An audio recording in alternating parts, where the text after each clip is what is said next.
Welcome to the Ordo Sonitus Lux YouTube channel. I'm Solaris, and today we're going to be talking about altars.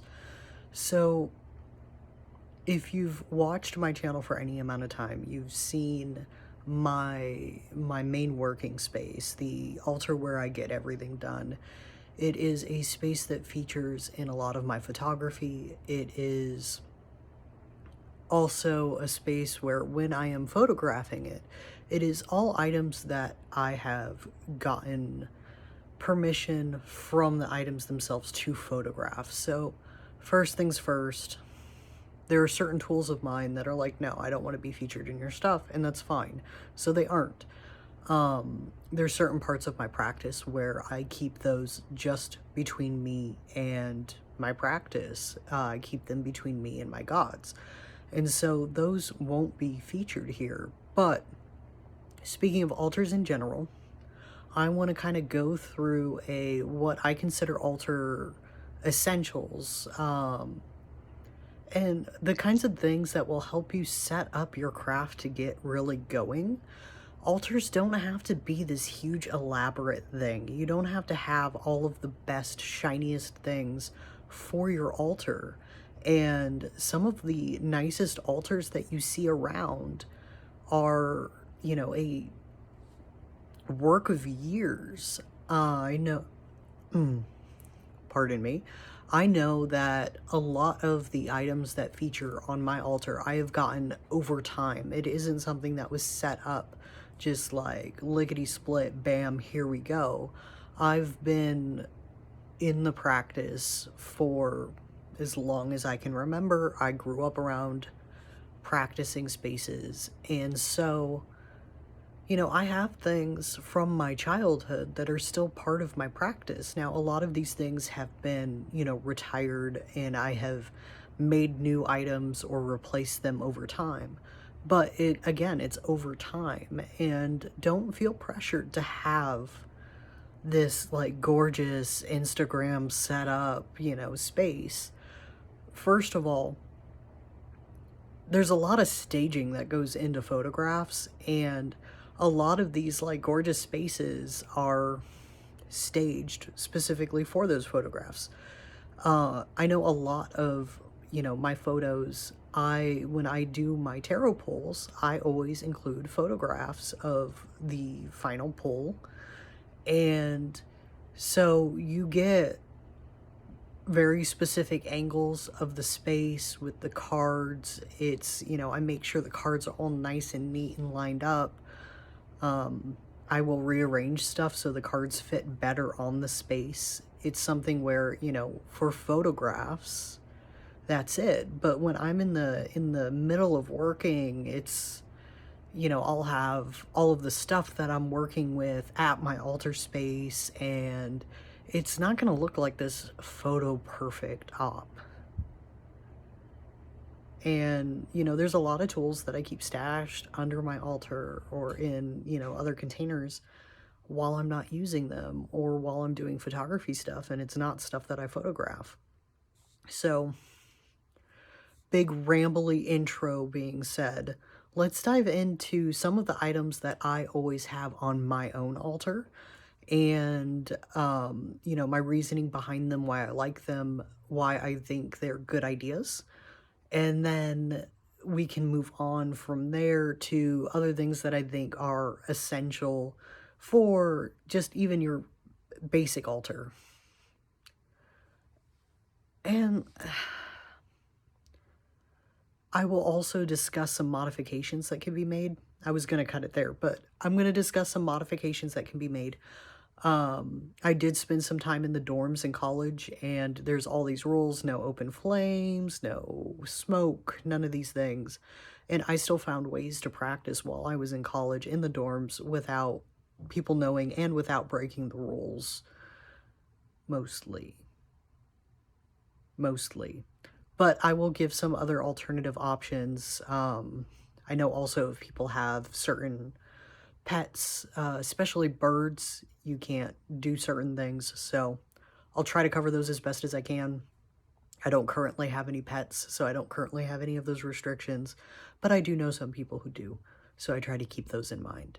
without further ado, let me rearrange, get the camera pointed at the altar space so that there can be a little bit of show and tell and what the whole purpose of it is.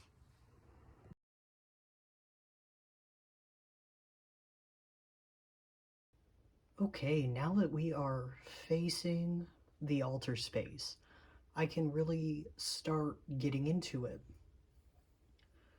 So, I guess the first real question is, what is an altar? If you're here on my channel, you probably already know. But just for the sake of clarity, I am referring to a space where offerings and communication can be exchanged between us and the divine, where we can do our practice, where we can do rituals, um, aspects of devotion, any kind of working space and devotional space like that.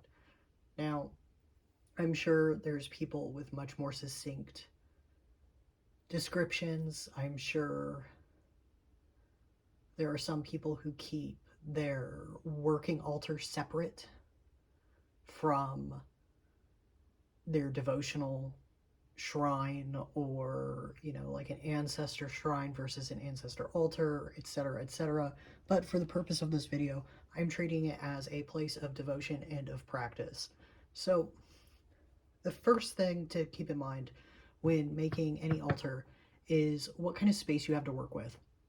So my altar here is a kind of low sitting to the ground, oval shaped TV stand sort of thing. Um, Now, an altar can go on any space. I've seen some great ones that are on kitchen counters, on bedside tables, on bookshelves, mantelpieces for fireplaces. I have mine really low to the ground in front of the fireplace. In my apartment, I have a very, very small space that I'm working with. Um, and this really allows me to keep my altar back out of the main pathways of my apartment, as well as being able to kind of build its own contained energetic space on the hearth. Um, and the fireplace doesn't get used. I had tried for a while to get it properly serviced, and it just didn't happen. So here we are. I made use of the space in other ways. And so the first thing you really want to consider is, what kind of space are you working with? How much room do you have, and what do you want to do with that space? So if it is a small altar that is just a place for devotion and prayer, you can have like a tiny little shelf that goes, on your wall, or lives in a shoebox. If you're not in the open about your practice, um, and it could be as small as that, or it could be a big lavish affair where it's the size of a dining room table, where you move it around facing different positions for the different cardinal directions and have a massive ritual space around it. I don't have that kind of space, and I've kind of had to modify my working practice for that. But it's something where, consider how much space you have when you want to set up, what kind of furniture you need if you're going to be getting any furniture, or if you're going to be repurposing something. If it's like an old scuffed up table or a really ugly looking table, um, altar cloths are fantastic. I like using altar cloths not necessarily for protection of the surface below it. This is one of those really ugly, kind of like black board, easy to put together things that you get from a large consumerist store. But I use my altar cloth as a expression of my craft and where I'm at in my practice and what I'm currently doing. I like bringing that into the total ambiance when I'm coming to my altar. My altar is a place that I want to be inspired by when I sit down. I want to be in awe of it when I come to work at this space. I want it to draw me in and make me want to work at it. And so, for that reason, I've spent some time and considerable money over the years making it a place that's incredibly aesthetically pleasing to me, and also gathering things together that I find beautiful to offer to the divine, as I find this gorgeous and I want it to be yours. Now, I know that is not within the means of everyone, and it is not at all necessary for your devotion or your worship or your practice, but it's something that, as I, save up money here and there as I'm able to, it's something that I like doing. And I used to have multiple altars. My community altar for the demonology temple was a large fold-out table that I dressed with a altar cloth. It was a simple fabric kind of square thing that I got. It was like the extra fabric from the end of a bolt. And then, candles, candle holders, cups, anything that was used for the community rituals in the temple. And I would keep that space up as kind of a virtual temple as well for people who weren't able to set up their own temple space but wanted to interact with a temple, be able to visualize a place and have something to visualize. Now, I kept it very, very private of who I allowed to work with that, because they were connecting with my space and with the tools that I had designated for that. But it was a service that I was doing for a short amount of time. Um, it was something I wanted to open up more as I experimented with it, but I ended up closing the doors for reasons I won't go into here. But back to my current altar and setting up altar spaces. So I promised a little bit of a tour here. So I'm going to do a little bit of a quick talk about some of my items. Not too much though. There's a lot of stuff that is comfortable being photographed, but doesn't necessarily feel the need to be explained to everyone. It is part of my path. It is part of my devotion. It's between me and my gods. So this skull here it's a resin skull painted gold. I did get it during Halloween time one year, and it was at one of those like weird discount stores. And I dedicated it to my work communicating with the dead. I read a lot of grimoires talking about using a skull as a sort of conduit to welcome the dead into to talk to them. And so I decided to go get a big skull in order to facilitate that. It is not my only means of communication with the dead, but it has been dedicated to Murmur and has had a spot on my altar since then. Um, and also in the death work vein, I have some coins for the dead in a little offering bowl right here next to it. People who have spoken with me a lot know that I do a considerable amount of work with Hades and Persephone. And so I do have these gold pomegranates. And they're actually supposed to be little holders for gifts, specifically for weddings. And I thought that was incredibly fitting. That was not the original usage that I got those for. However, they have been heavily cleansed and rededicated, and that is the use I have for them now. Something that features on all of my altars that I have ever made is two candles. One is a candle that is a representative of my practice, of what I am currently working on, the deities I am currently working with, and this does include demons. I consider demons divine. I am a demonolator. Kind of state that everywhere. And then the other candle has always been about myself, about the things I want to bring forward of myself, the things I want to create for myself. And so Those two candles with those specific dedications have always been part of my altars ever since I was a kid. Um, my working altars specifically. And I was always taught, always have one candle that represents the work that you do, and one candle that is an offering to yourself, that elevates yourself, that you can give blessings to yourself, that you can call in all of yourself to be present at your altar with. And so I still do that to this day. I love that practice. And so I will always have those two candles um, on all my altars. They've gotten more elaborate over the years as I've experimented with painting them. I used to just use Sharpie to draw on glass candles. Um, I used to go to like the dollar store and get the little tiny jar candles and paint those. And I still do now and then. I still do. Sometimes I like going back to that. But for the most part, I'm doing the tall jar candles now.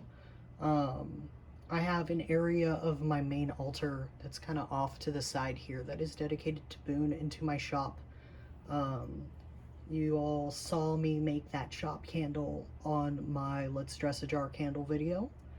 Um, and so that's something that is always on my altar currently.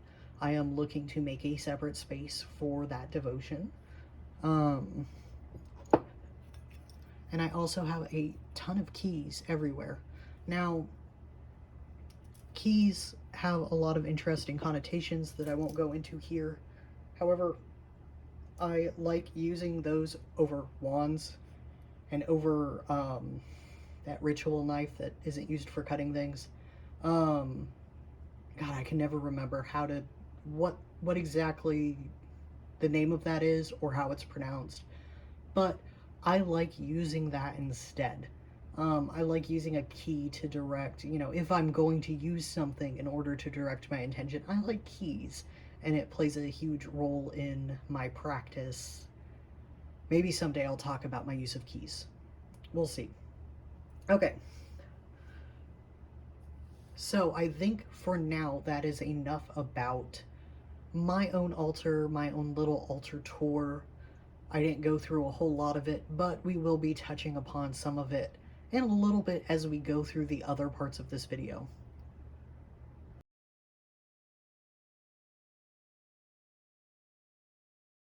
Okay, now that we've gotten that out of the way, let's start talking about what are some of the things I feel are absolute essentials to have for a working altar. Now, of course, you could say having a space to work, but not being that obtuse. Things that I find essential, at least for my practice for an altar. Candles. Now, for my altar setup, I have those two pillar candles that I talked about, which are really anchors to my space. I have an old one here. As you can see, I left a good chunk of it that I had not burned because I don't want the glass to shatter. I don't want there to be fire hazard everywhere. But I I spend a lot of time working my intentions, working my craft, all of these things into these candles. And they're a way to really, you can get really personalized with candles. Even if your altar literally is just one candle and that's where you do everything at, you can make it so unique and personal just by, taking a candle and carving it, or taking a glass jar and painting it, or, even the tiny little cheap jars that you get at like the dollar store. Um, Candles are really a huge part of my practice. When I light the candle, it's part of me waking the altar, waking the space. And so, number one for me, candles. If I have a candle, I can make an altar. Now, this isn't including not altar. This isn't including candles for spells or for rituals. Like, these are just my altar candles. Of course, you can always get a wide variety of candles. Like, I like these little fat boys for specific workings. Or I have like a box of chime candles that I use for stuff. I even have a box of little black birthday candles that I use for stuff. So it's something where for an altar, I like having something that's an anchor point, that's a pillar, that's saying, this is my altar, this is my workspace. Um, Moving on from there, the next essential for me. No, wait, backing up. I I actually filmed all of this content already and rambled around and rooted around all over the freaking place. And I ended up taking notes and making a bullet pointed thing, and I'm still all over the place. I'm sorry. My big three's all air. Um, so in the dorms, you can't have an open flame. And some apartments don't allow it. Some housing, that kind of stuff where you can't have a actual candle. And so my recommendation is this is an battery powered electric candle. Just has a switch on the bottom. Boom. You have a candle. And you can, this is kind of like a waxy texture.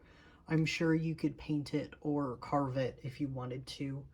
I actually got this one because it's a big long story, but I ended up on a cruise ship and I brought a travel altar with me, and you can't have an open flame in your cruise ship room. So, one of the things that I had was this specific candle that I put on a cloth as part of my room, and I would pack that stuff away and put it in the safe in the room when I was out and about for the day. But this is an alternative if you can't burn candles. There's a lot of electric candles out there. There's a lot of cheap options for electric candles out there too. There's all different colors. You can get super fancy with them. Um, it's up to you and what your needs are. Now, moving on. um, Incense. Incense is something I love using in my work. I know it's not for everyone. I know a lot of people with birds can't use incense. However, incense is a massive thing that I like using in order to get into different ritual mindsets, to use as offerings, as specific components in ritual, especially working with the goetic demons. I use a lot of stick incense because it's highly accessible, to get many, many, many different flavors of it. Um, so, this is an old slab of an incense burner. Yeah, it's got a whole bunch of fingerprints on it right now. But that I used for a while on my altar. And it works for stick incense. You can do cone incense. You can do one of those little cylindrical burners with the grates on it. That is for your loose incense, your resin incense, where you put a charcoal on it. I have one of those as well, and I use it in specific rituals. But it's not my main. It's not something I do every day. It's not something I'm able to do every day. HEM makes a ton of different incense in all different kinds of scents, um, that you can get for dirt cheap. And so I can do a lot of stick incense. And I do a lot of stick incense. So for me, number 2 is incense. You can get yourself in that ritual frame of mind, lickety split. I don't know why I use that phrase. But yeah, an incense burner with incense, obviously. So the next thing is more of if you have a devotional path that you're doing, or if you're working with petitioning specific spirits or that kind of thing. offering bowls. So growing up, I had, um, we would get those super cheap, really thin white ceramic bowls from like the surplus store, and like a few cents a pop, and they would let me paint one, and I would paint it with imagery of my deity and other imagery from where they came from, all of that kind of stuff on the bowl, and I would use that as an offering bowl. I wish I still had it, but it broke years and years and years ago in a move because we were moving constantly. I have since gotten many, many different offering bowls. So they can be as small as this. As you can see, my death coins are occupying one. These came in a set of 3. I got them at one of the Sabbath festivals at my local witch store. Um, one of the vendors there is does pottery, devotional pottery. Everything's using like moon water and bathed under the full moon, and all this stuff. She's great. Love her work. I have a few of her pieces actually. These bowls are some of my favorite because when I'm doing something, like I'm doing a devotional, I can do a small herbal blend for whoever I'm doing the devotional for and offer it up in this bowl. And then afterwards, I can take it and move it onto the charcoal and burn it as a incense to finish the offering. You can also do libations in here, seeds, nuts, grain. I have done wheat in here before. It really depends on what the offering's for, but these tiny little bowls are, they're small offerings, but it gives it a contained space to say, hey, this is an offering. And offerings don't have to be big and elaborate. They can be. They can be whole productions, but they can also be small and simple too. Now, speaking of big productions, something that I got recently as an offering bowl is this. And it's a little damp right now, but this big hefty boy I got at an antique store for not that much. But it is a huge offering bowl that is going to be used on a permanent altar space. But it's an example of you can find these gorgeous pieces oftentimes for a lot less than they originally were for in antique stores, and bring them home with you and cleanse them and dedicate them properly. Um, okay, so this is a debate. So I think the next thing I'm going to talk about is divination surfaces, divination items, that kind of thing. Now, a lot of people keep a tarot deck on their altar or in their altar. I have one that lives in my altar that's specifically dedicated to Murmur, and is pulled out just when I am working with him. But that one's staying in its box. So this, I need to clean it, but it's a lovely big piece of obsidian orb. And for a while there, I was using this for all of my scrying. I had it positioned between my 2 candles. This was on an altar I had made on the floor. I had a altar cloth that was on the floor. I had my obsidian orb with 1 candle on either side of it, and I had a little thing for stick incense. And that was my altar. That was it. Um, and this was fantastic for a very long time for doing scrying through. And it's something where working with demons, I would do a lot of scrying. I would do a lot of gazing and then writing, automatic drawing, all of these things kind of wrap together in my practice. So having some form of scrying surface is, and having one readily available is really important to my craft.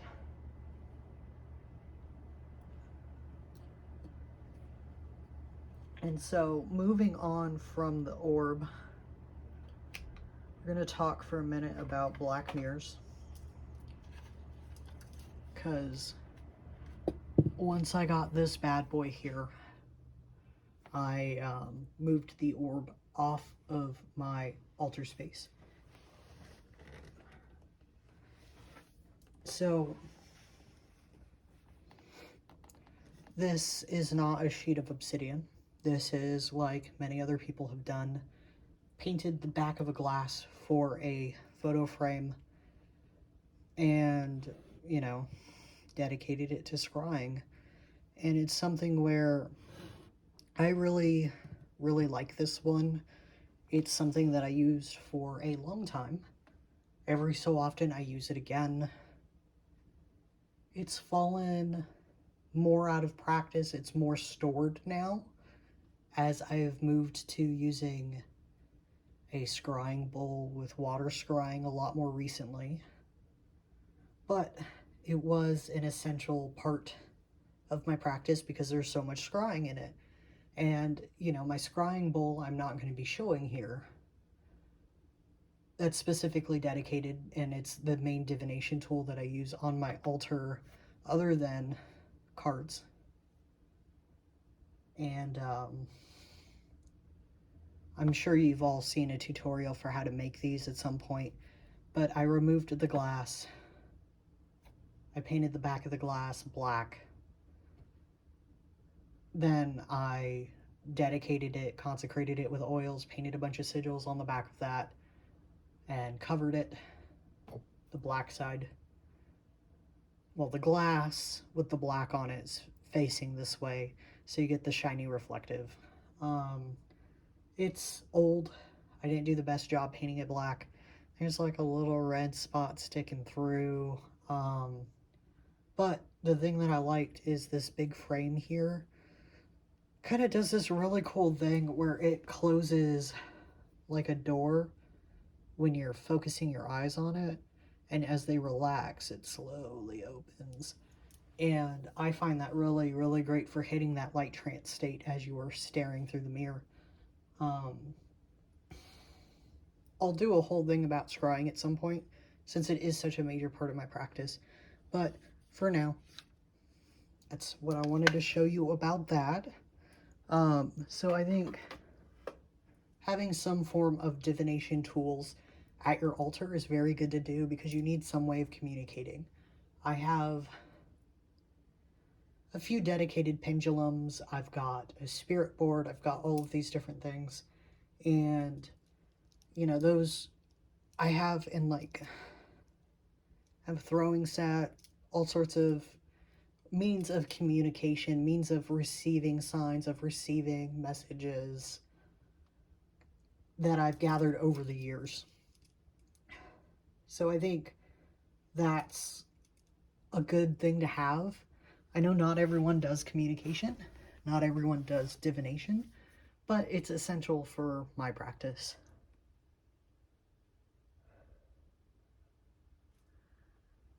So the last thing here that's not quite, I don't know if it's technically necessary, but I'm going to talk about it anyway, is some form of imagery of the divine, or, you know, the deities, the demons, anything that you're working with, angels, some kind of image or something that represents them for your altar. Now, I kind of already talked about how I have these pomegranates. You know, I have some of these other things as well, and they are all representative of who I work with and who I'm currently working with, the focus of this altar. But I also have this here, and this is artwork done of Murmur, and this was a centerpiece of my altar for a while. This artist has since made a entire deck of the Goetia with his illustrations, and that's available through Hexenhammer. I don't know how many copies are left. It was mainly a Kickstarter, but I am waiting excitedly for my copy to arrive. I have loved this image of Murmur for so long, and it was a centerpiece of my altar.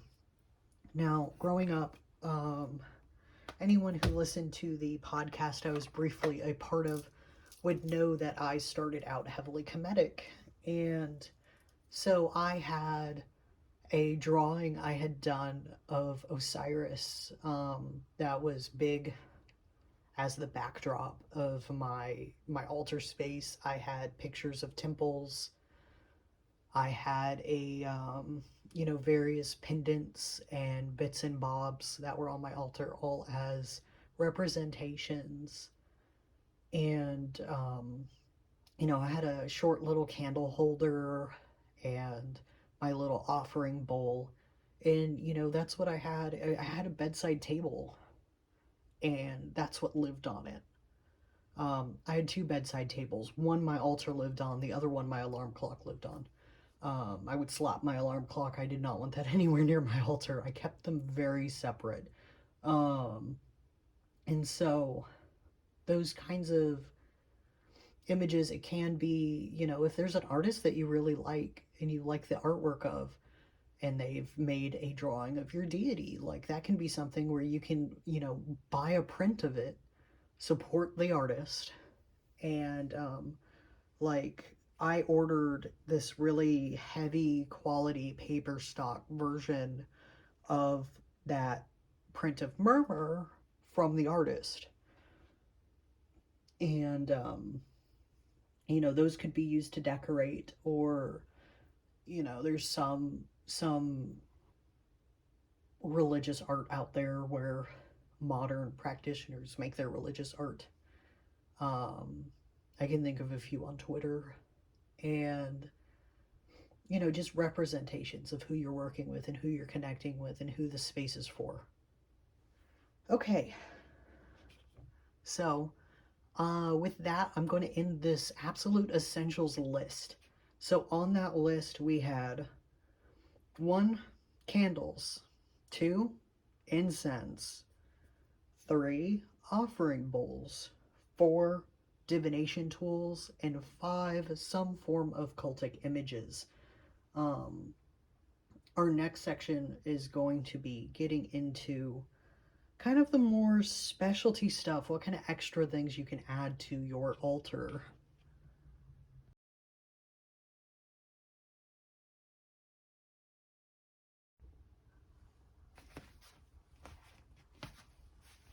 So now that we've got some of the basics out of the way, let's go ahead and talk about some of the particulars you can use as you start making things for your craft, as you start, building up what you have for your practice, and things that you can consider adding to an altar once you have it set up.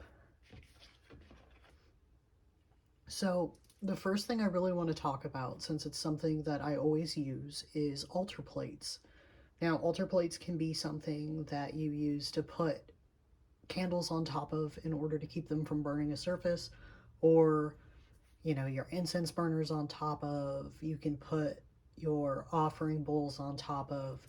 As you can see on my altar, I have these altar plates that I have made, and I work with them and inscribe them with symbols that relate to my practice and to what I'm doing.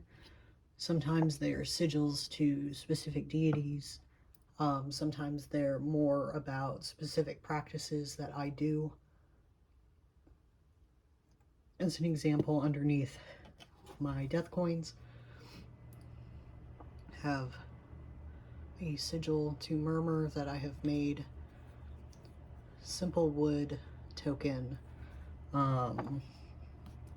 And I use that as the place where I put my death coins, which are dedicated to him in that work. And then I have these 2 altar tiles here.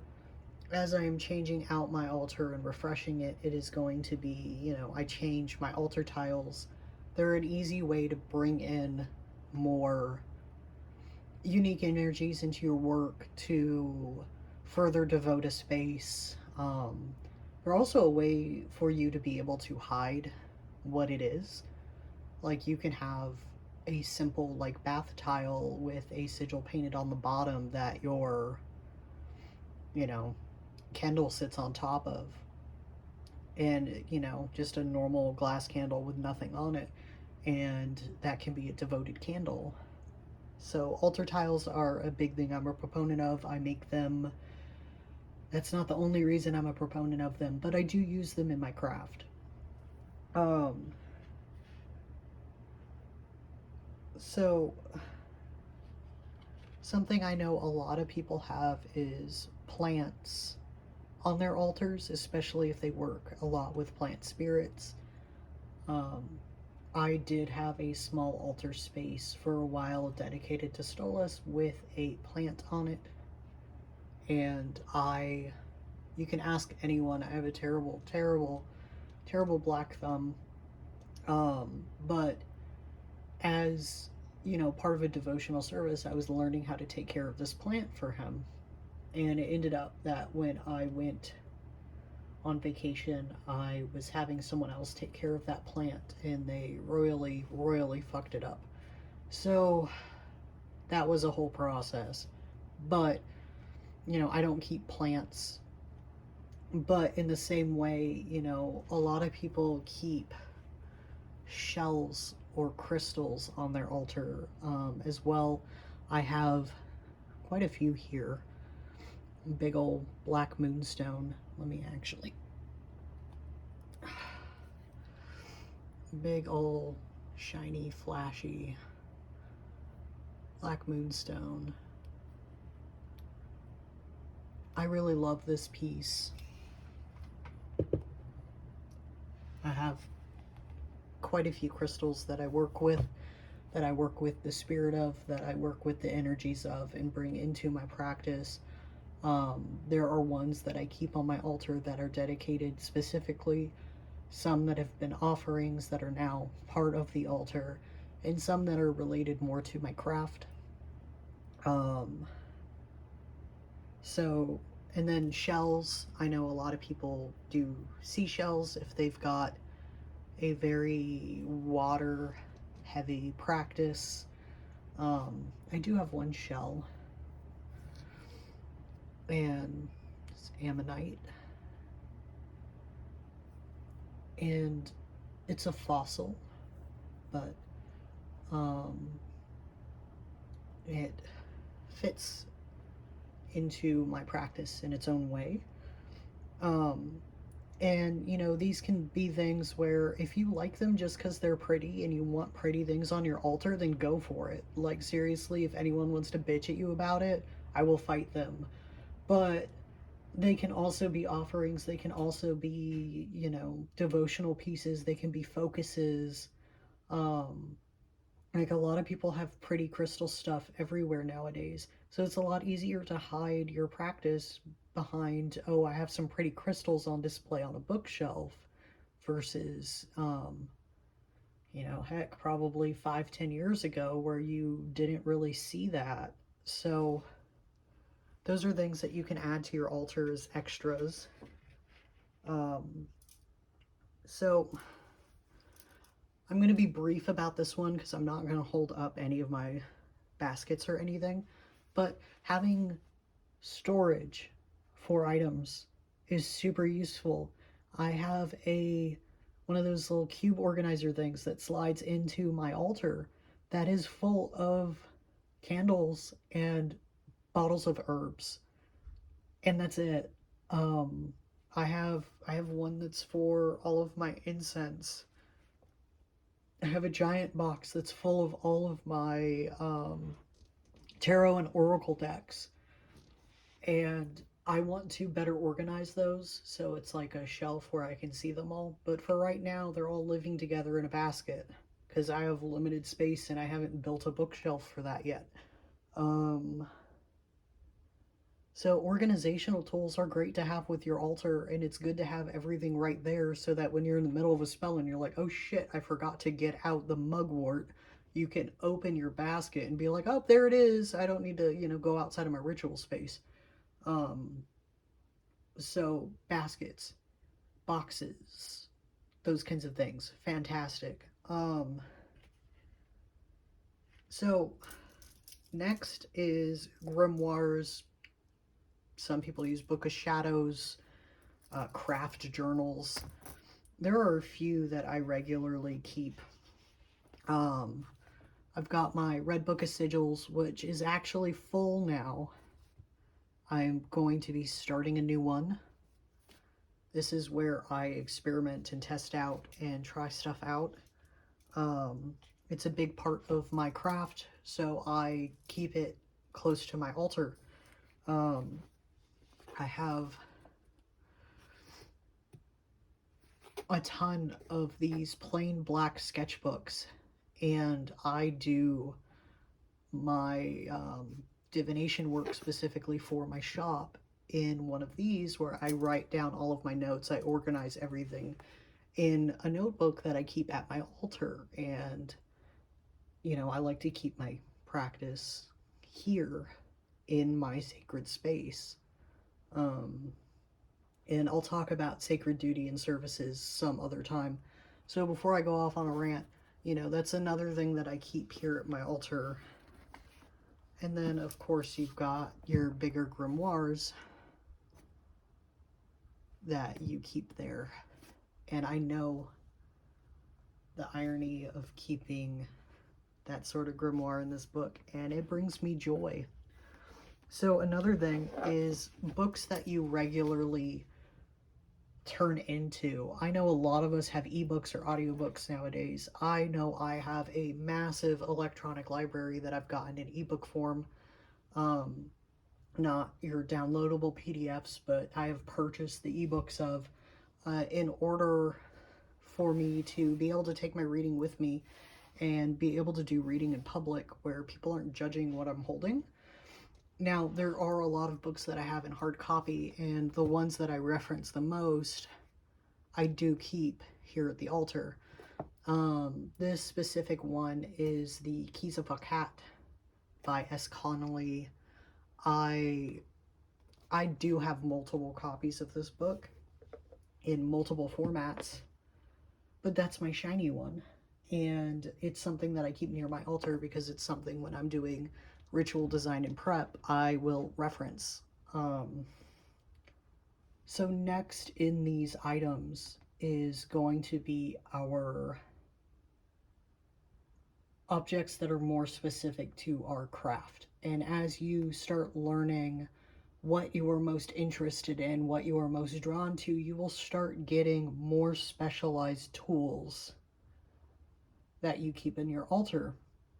Now, the first example of this is going to be my death pennies. That's not something you're going to find on every altar. And that's okay, because not everyone does that sort of work.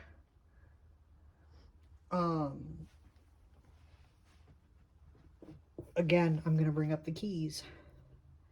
These are something that I use in my craft, and I often use them instead of wands for directing energy. I use them for different ritual purposes. Your gate opening, your ascension work, all of that kind of stuff as well. I have many, many keys that are all programmed for different uses. So that is something that's specific to my path, which someone else might not have, or even if they do have a bunch of keys on their altar space, they may be for completely different purposes. I know that a lot of people who are devoted to Hecate have keys, and that's part of their practice, and that is something specialized to them. Let's see here. I know some people use bells. I'm trying so hard not to ring this while going by. Some people use bells in their craft, and it took me a while to find a bell that didn't have any sort of pentagram or anything like that on it. And so some people use their bell for sound cleansing is the only thing I can really think of, and I don't like sound cleansing personally. I'm very picky with my sound things. There's one shop I absolutely hate going into and have to have both earphones in where it's the sound canceling because they sound cleanse everything constantly and it gives me a migraine. It's not fun. Um, so I'm not going to give this a ring here, but I use this for specifically in some cases for calling the dead. Now, having a bell for other reasons, there's lots of other reasons to have a bell, but that is the specialized use for me. Something that a lot of demonologists have that may be a part of, sorry for the bead ASMR, a part of their practice is their prayer cord. This is an older prayer cord, but I've been using it for probably a year and a half, maybe 2 years now. And this is, demonology prayer cords are a big part of my path. They're a huge part of my shop as well, as I do make them for other practitioners. But just going to show off a little bit. There's always a loop at the end and your various stones. This one is dedicated to Murmur and my work with him, and it's something that I will at times keep on my altar or very near my altar, or when I come to my altar, it is with me. So even if it is not living on my altar specifically, it is with me at my altar, and it's an important part of rituals and meditations and all of those things. So that's, that's a demonology specific thing to add to your altar, is if you have a prayer cord, and someday I'll do a really in-depth video about prayer cords. I've already done at least one article about them, but I will definitely do another video. Skulls. I kind of already talked about my skulls in the first part. A lot of people like skulls on their altar because they're spooky and witchy. Sometimes they're to work with the dead, sometimes they're because they're cool, sometimes it's because they're devoted to a deity. But skulls are a cool way to accentuate your altar. I'm very biased about skulls, as anyone could guess. But I think that'll kind of do it for, off the top of my head, off of the little list I made of some basic things you can add to more personalize and customize your altar as you start building up things. And, as I said before, this is a process of time. I didn't get these things overnight. I didn't get these things in one witchy haul. This was over time when pieces spoke to me or when I made them because my craft called for them. So there's no pressure to have all of the extra bells and whistles as it is. But, as you continue to explore your path, you can continue to evolve your altar with you. And I think that the altar should be a constantly growing space. And as your craft grows, it should with you too. It shouldn't be this set in stone. It has to be perfect from day one. In fact, I would argue, let it be messy a little bit. Not like, you keep putting trash on it, but let yourself experiment. Let yourself have fun with it. This is a place where it's your joy to your devotion and your practice. It can be a little sloppy. What is actually a working space is because you work at it. Because you are able to work at it and you are doing the work at it. It is a practice, not a photo shoot. I say videotaping at a very pristine altar space. But I do like keeping the space clean because this is my main working area. A lot of my magic happens in this spot. So, that being said, I think that really covers the extra things that you can add to your altar to more customize it and personalize it as your craft grows. thank you for joining me on what is essentially a tour of my altar, but also going through a lot of ramblings on what goes into making an altar or considerations to take when making your altar, alternatives, space issues, all of that. So thank you again for tuning in. If you are interested in more content, like, subscribe, dislike. I mean, if you disliked it, just dislike it. Uh, if you have anything that I didn't cover that you think is essential for an altar, go ahead and leave it in the comment section. I try to read all of my comments.